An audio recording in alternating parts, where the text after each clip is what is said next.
Hello students, 2025 semester অনুযায়ী উচ্চ মাধ্যমিক যারা দেবে তাদের থার্ড সেমিস্টার এবং ফোর্থ সেমিস্টার মিলিয়ে দর্শনের প্রজেক্টটি দিলাম।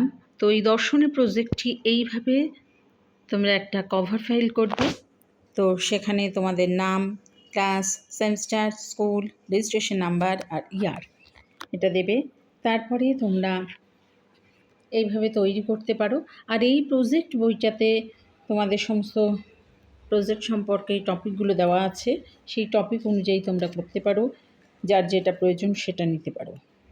আর এখানে বেশ কিছু ছবি রয়েছে, তোমাদের টপিক অনুযায়ী এই ছবিগুলোকে কেটে কেটে এই বইটার মধ্যে সাদা পেজ আছে, সেই সাদা পেজের মধ্যে তোমরা প্রজেক্ট করে ছবি আটকে দিতে পারো। আচ্ছা, তো এইভাবেই ফার্স্ট প্রজেক্ট হিসাবে তোমাদের বলি, তোমাদের ভূমিকা দিতে হবে। ভূমিকা ছাড়া তোমাদের বিভিন্নভাবে লিখতে হবে। আর এক্ষেত্রে তোমরা ফার্স্ট দিতে পারো প্রকল্প কী, প্রকল্পের বৈশিষ্ট্য, প্রকল্পের উদ্দেশ্য, প্রকল্পের বিষয়, প্রকল্প রচনা নির্দেশিকা এইভাবে দেবে। আর টপিকটা যেটা দেবে সেই টপিক অনুযায়ী তোমরা লিখে দেবে। তো এইভাবে তোমাদের করতে হবে। আর এই টপিক যা থাকবে সেই অনুযায়ী তোমাদের করতে হবে।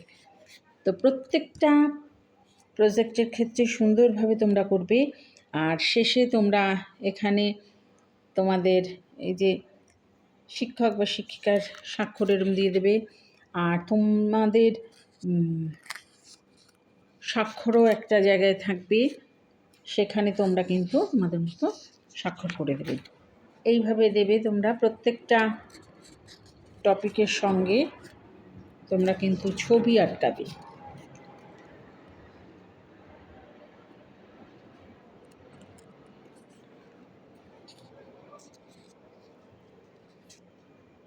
এইভাবে তোমরা পুরো এই প্রজেক্ট যা দেবে তোমাদের স্কুল অনুযায়ী যা দেবে সেইভাবে তৈরি করবে। হ্যাঁ, এরপর এই যে পেজগুলো ছিল এই পেজগুলোকে তোমরা খুলে নেবে। খুলে নেওয়ার পর তোমাদের প্রকল্প রূপায়ণের প্রজেক্ট ওয়ার্ক, এক্ষেত্রে বিদ্যালয়ের নাম, বিষয়, প্রকল্পের নাম, প্রতিবেদকের নাম, আর এখানে শ্রেণী, বিভাগ, ক্রমিক নং, রেজিস্ট্রেশন নাম্বার, আর এখানে প্রতিবেদন উপস্থাপনের বর্ষ, আর এইবারে প্রতিবেদকের স্বাক্ষর, এখানে তুমি সই করবে যে করবে। আর এখানে হচ্ছে শিক্ষক বা শিক্ষিকার স্বাক্ষর।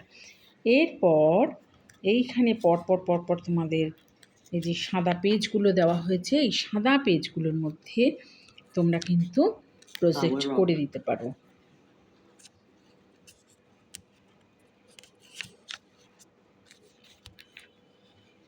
এইভাবে প্রজেক্ট করে দিতে, প্রজেক্টটাকে করা হলে তারপরে তোমরা পুরো এই কভার ফাইলটা দেবে। আর প্রজেক্টের ক্ষেত্রে এই যে সূত্রটা রয়েছে এটা দিয়ে তোমরা বেঁধে দেবে, দিয়ে পুরো প্রজেক্টটা তোমাদের তৈরি হয়ে গেল। তাহলে এটা হলো ক্লাস 12-এর সেমিস্টার অনুযায়ী থার্ড ও ফোর্থ সেমিস্টার অনুযায়ী দর্শনের প্রকল্প রূপায়ণ খাতা। এইভাবে তোমরা তৈরি করতে পারো ক্লাস 12-এর প্রজেক্ট খাতা।